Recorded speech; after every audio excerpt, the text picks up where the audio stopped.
All right, hey AP Chemistry. I just wanted to do a sample calculation where you could calculate enthalpy of reaction from a calorimetry problem. So I'm going to use a similar reaction we saw and used in class, but with some different numbers. So a student mixes 45 milliliter sample of 1 molar NaOH with a 45 milliliter sample of 1 molar HCl in a polystyrene container. The temperature of the solutions before mixing was 20 degrees Celsius. If the final temperature of the mixture is 32 degrees Celsius, what is the experimental value of enthalpy of reaction in kilojoules per mole of reaction? Assume that the solution mixture has a specific heat of 4.2 joules per grams Kelvin and a density of 1 gram per milliliter. So a couple of things. This last thing in parentheses you're going to see on the AP exam, and it's a huge hint. AP exam. Huge hint. Okay? Huge hint. Oh, yeah, that's an E. Okay? What this means is if you're assuming the specific heat of the solution is 4.2 joules per grams Kelvin, by the way, don't be alarmed by Kelvin. It's the same thing as saying 4.2 joules per grams degree Celsius because 1 degree Celsius will, a delta T of 1 degree Celsius is the same as a delta T of 1 Kelvin. So don't be alarmed by the per Kelvin, it doesn't matter. Okay, delta T could be in Celsius or Kelvin, I get the same answer. So anyways, as soon as you see, assume the solution mixture has a specific heat of this, that means I need the mixture itself. I need something about both the two things coming together. Also, this is a big hint. Assuming the density is 1 gram per milliliter automatically means milliliters equals gram. So, this huge last sentence is a big indicator. A student mixes 45 milliliters of NaOH and 45 milliliters of HCl. Automatically, if we know that the density of the solution is 1 gram per milliliter, that means the mass of NaOH is going to be 45 grams, and the mass of HCl is going to be 45 grams as well. Now, the mass of the solution is going to be the two of them together. And I'm going to need the mass of the solution. It's going to be 90 grams in this case. Okay? Mass of the solution is the mass of both the combined volumes. Okay? Why can I do that? Well, if they tell you the density is 1 gram per milliliter, that means the volume is going to be equal to the mass now. And so I could just get the mass of a solution by combining the two. And I talked about this in class where now if I don't bring up a calorimeter or a calorimeter constant, I could just assume and make simpler calculations. We should also remember how to calculate energy associated with temperature changes. Automatically, what should come to mind is Q equals mc delta T. Okay, this is how you calculate energy associated with temperature changes. Okay, to label some things, I could do Q of the reaction is going to be equal to mass of the solution times the specific heat of the solution times delta T of the solution, the combined mixture, right? To get the Q, this is not enthalpy, by the way. This is just Q. This is just heat. Enthalpy is going to be in joules per mole of reaction, okay? My mass of the solution is going to be 90 grams. I already told you in the problem, in the huge hint, that the specific heat is 4.2. So now I have mass of solution is 90 grams, specific heat's 4.2, and delta T, it went from 20 degrees Celsius to 32 degrees Celsius. This is a delta T of positive 12, right? So I'm going to keep track of all of that. My mass of the solution is 90 grams. My specific heat of the solution is 4.2 joules per grams degree Celsius. And my delta T is T final minus T initial, which is 32 minus 20. That's 12 degrees Celsius. That's the delta T. Now I have all of this information that I could plug and chug to get Q of the reaction. Okay? So for Q of the reaction, I'm going to use the mass of the solution, which is 90 grams, specific heat, which is 4.2 joules per grams degree Celsius, and then delta T, which is 12 degrees Celsius. I'm going to use the calculator just to double check because these numbers might not be so pretty. but you can still get in the habit of trying to do this math in your head. So 90 times 4.2 times 12. Boom. I get 4,536 joules.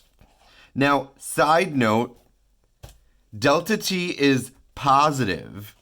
This means it feels warmer.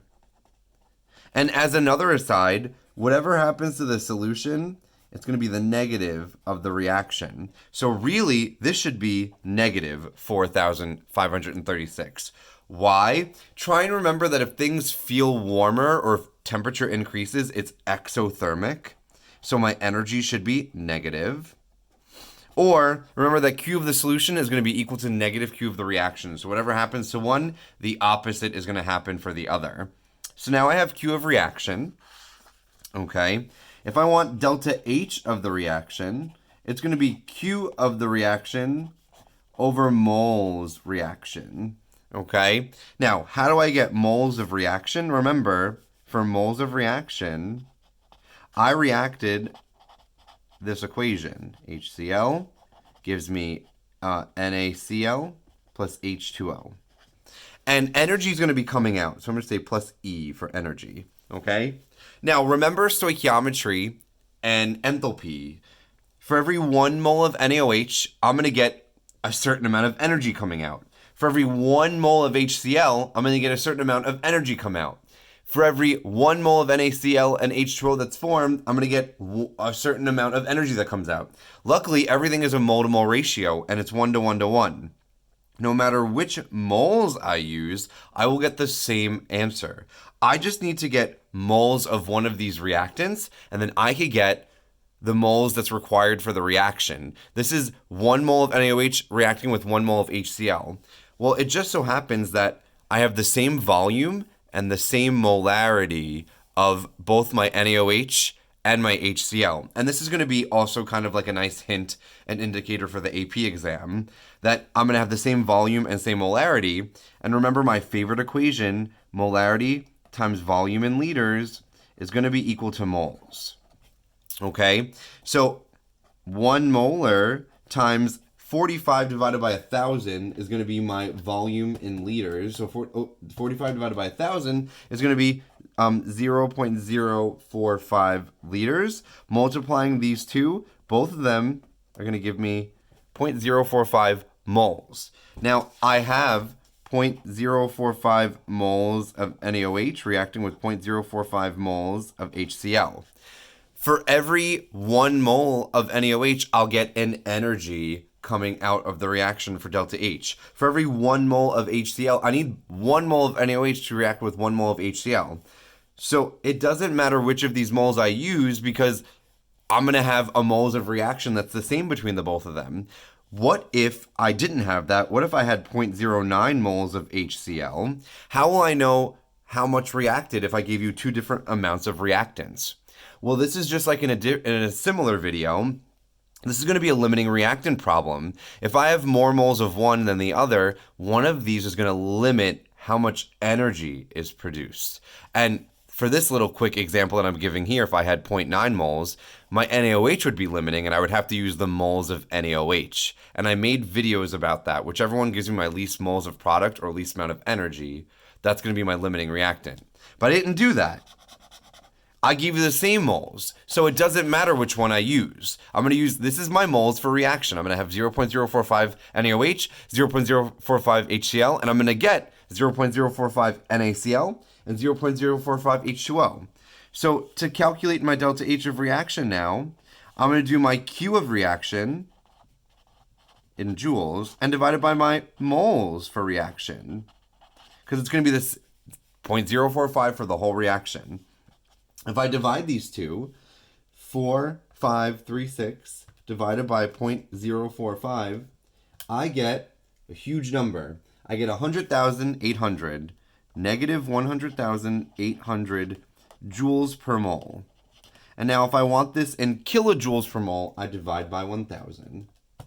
Boom, negative 100.8 kilojoules per mole. That is my delta H of reaction. Okay, again, you choose which moles, because it's moles of reaction. For every 1 mole of NaOH, I need 1 mole of HCl. So it doesn't matter which one I choose if they have the same moles. Same moles are going to go here. The issue would be if I had different moles, then I'd have to figure out which one I use, and it's always going to be your smallest moles. Between these two of them, there is no smallest moles. They're the same amount, so I'm going to use both these together.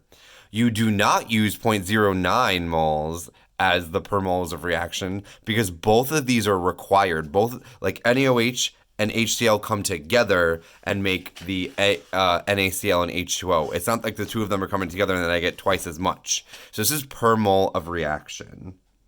Okay, that is how you calculate delta-H of reaction using calorimetry problems. So I'm hoping this video can help you organize yourself for a question that could be asked like this on the AP exam or a future quiz or test.